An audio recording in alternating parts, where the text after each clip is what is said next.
मानवीय स्वभाव में एक बड़ा खतरनाक कीमिया है, पता नहीं कैसे आना शुरू हुआ।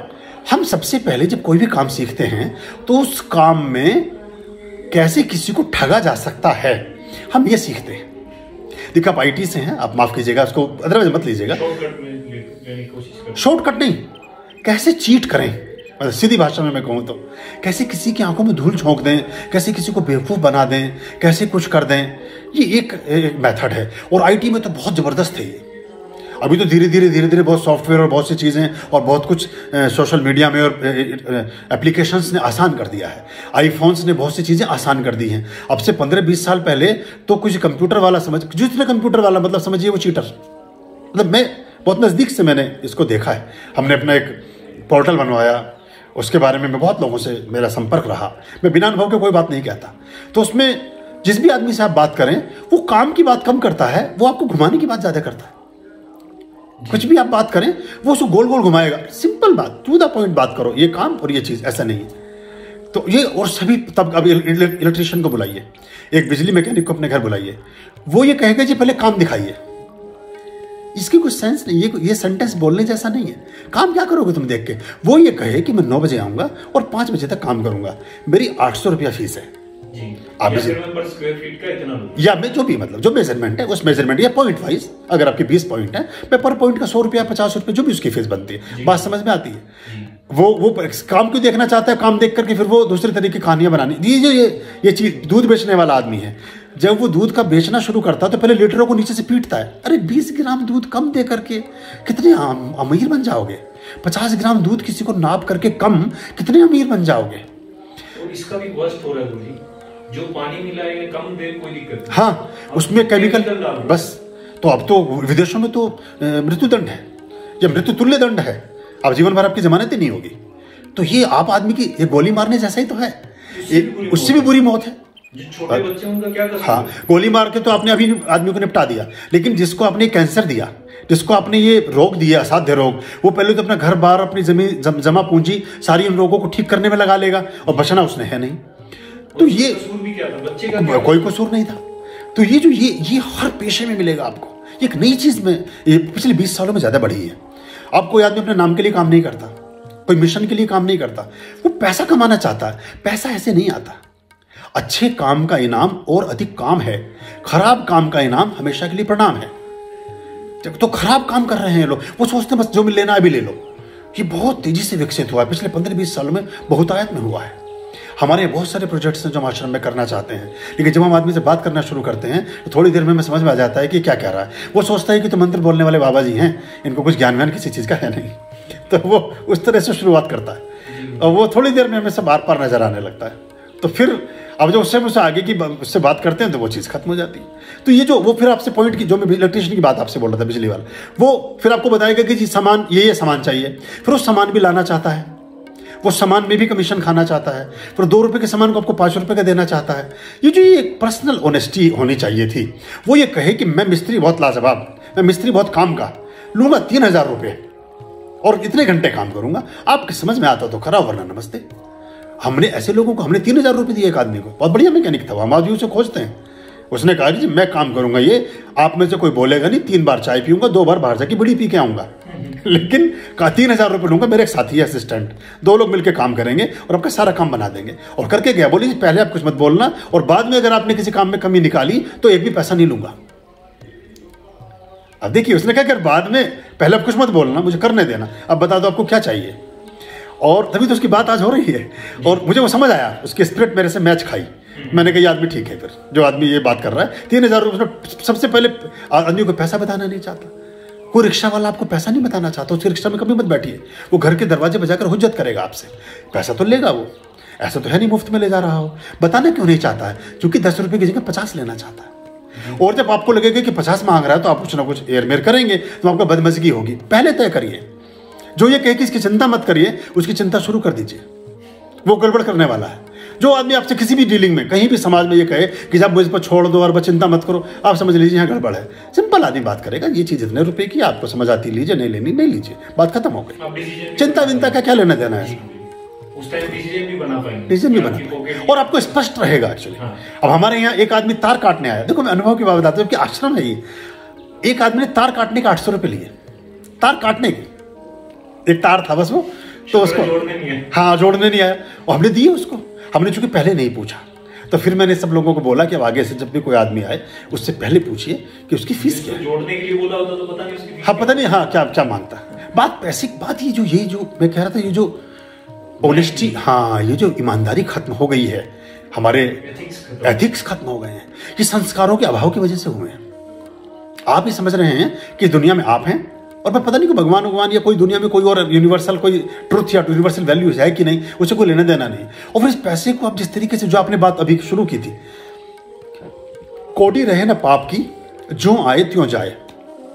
जैसे गलत धन आता है वैसे जाने के रास्ते तलाश करता है, फिर आप बहुत सारा पैसा इकट्ठा करते हैं, फिर आपको चूंकि जीवन के संस्कारों की समझ नहीं होती, यूनिवर्सल वैल्यूज के साथ आपका कनेक्शन नहीं होता, कॉस्मिक ग्रेस आपको प्राप्त नहीं होता, तो आप ठगी के शिकार हो जाते हैं, आप चीटिंग के शिकार हो जाते हैं, आप बीमारी के शिकार हो जाते हैं। और जो धन आपने जोड़ा था, जो अलक्ष्मी थी, लक्ष्मी नहीं थी वो, अलक्ष्मी थी, वो उसमें व्यर्थ हो जाती है।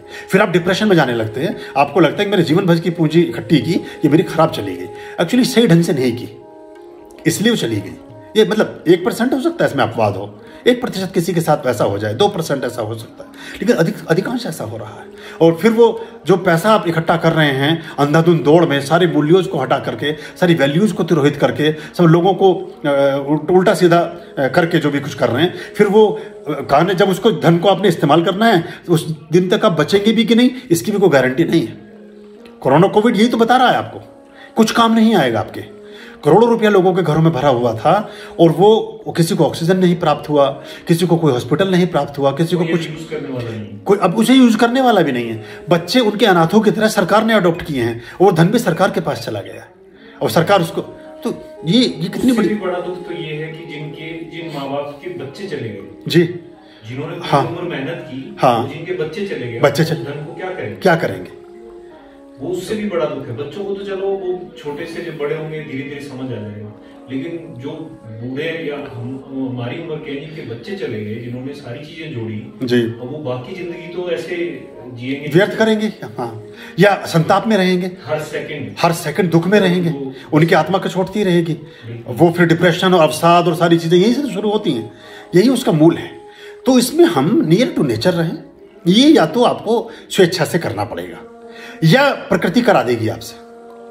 बाइफरकेटेड हो जाएंगे शहर, भीड़ अपने आप कम हो जाएगी, या तो वो गांव जैसे रह जाएंगे शहर, या शहरों को ही गांव बनाना होगा, या शहरों की बड़ी आबादी को गांव में जाना होगा।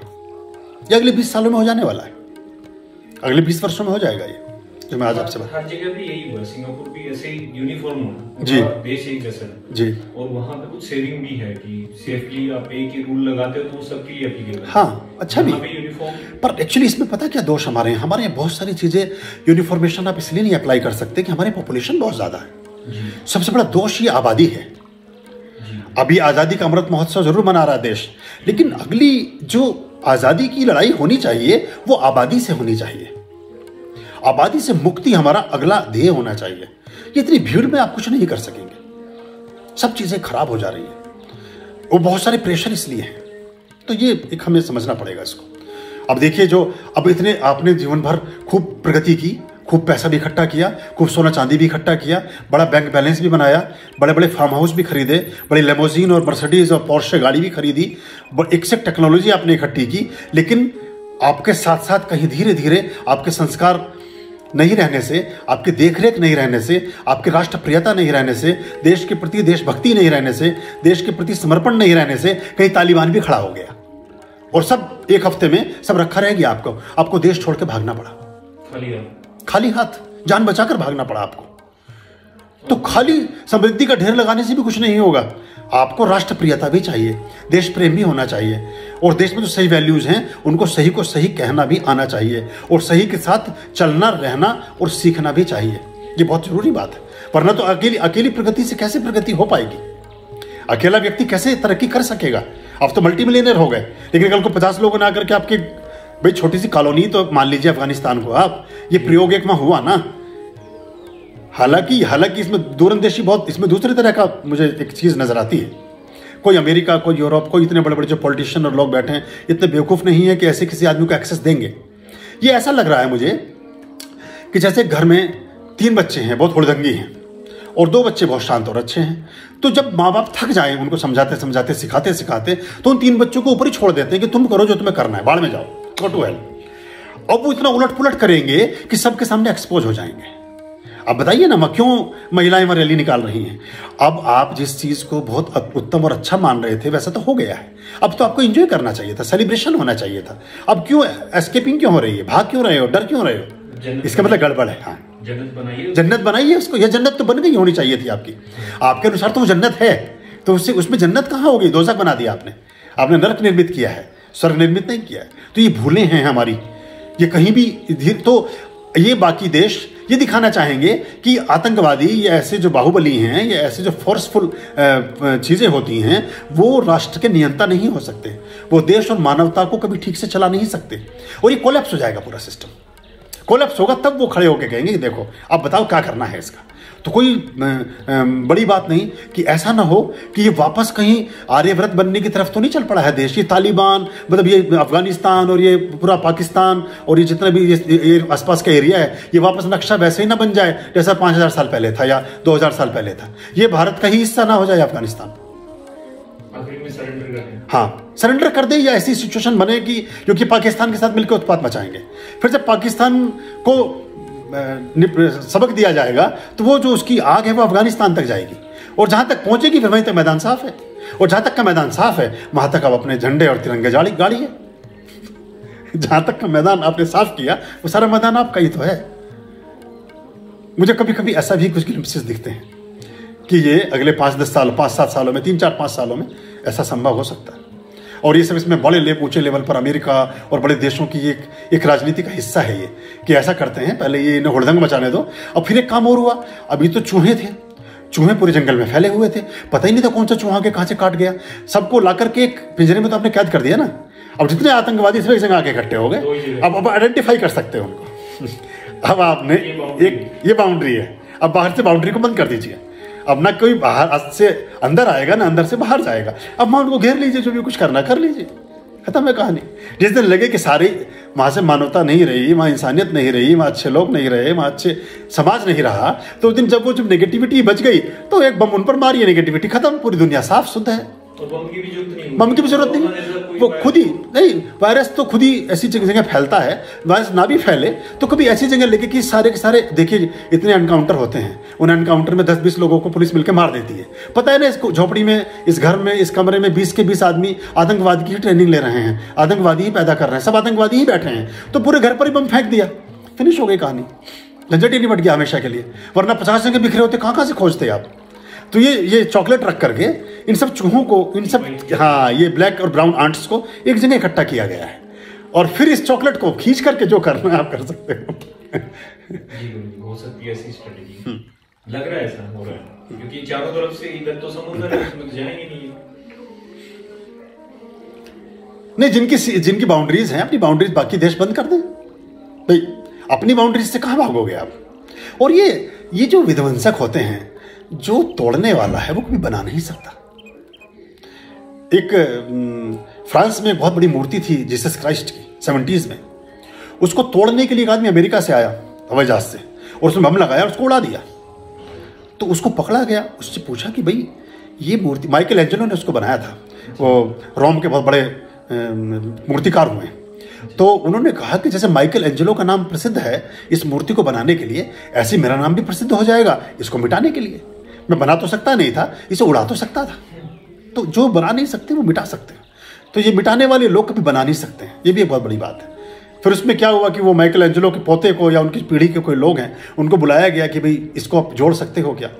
तो मूर्ति जोड़ी गई, उसके 2 हाथ मिले नहीं, या तो वो बहुत दूर जा पड़े या इतना चूरा हो गए बम के विस्फोट में कि उन्हें खोजा नहीं जा सका। तो बिना हाथ की वो मूर्ति है, तो बिना हाथ की मूर्ति तो सबको अटपटी लगती थी।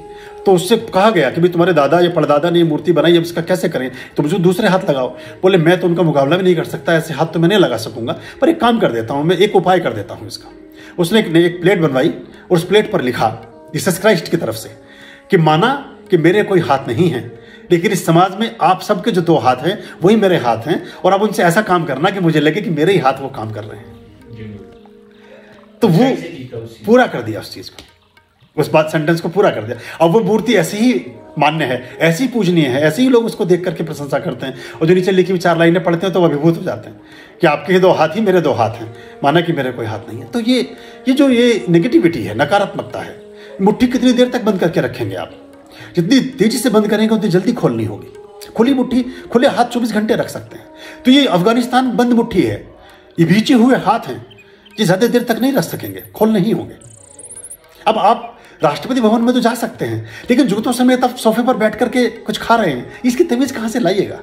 दूसरा कंट्री वाला फिर उसको वीडियो जारी कर रहे हैं आप। तो ये ना कि महफिलों में साथ वो आता नहीं, मैं चला आया सलीका रह गया। तो ये सलीका कहां से लाएंगे? बाकी चीज तो लूट लेंगे, छीन लेंगे, कब्जा लेंगे, लूट कर लेंगे, लेकिन तमीज कहां से लाएंगे? एटिकेट्स कहां से आएंगे? संस्कार तो है नहीं ना कुछ।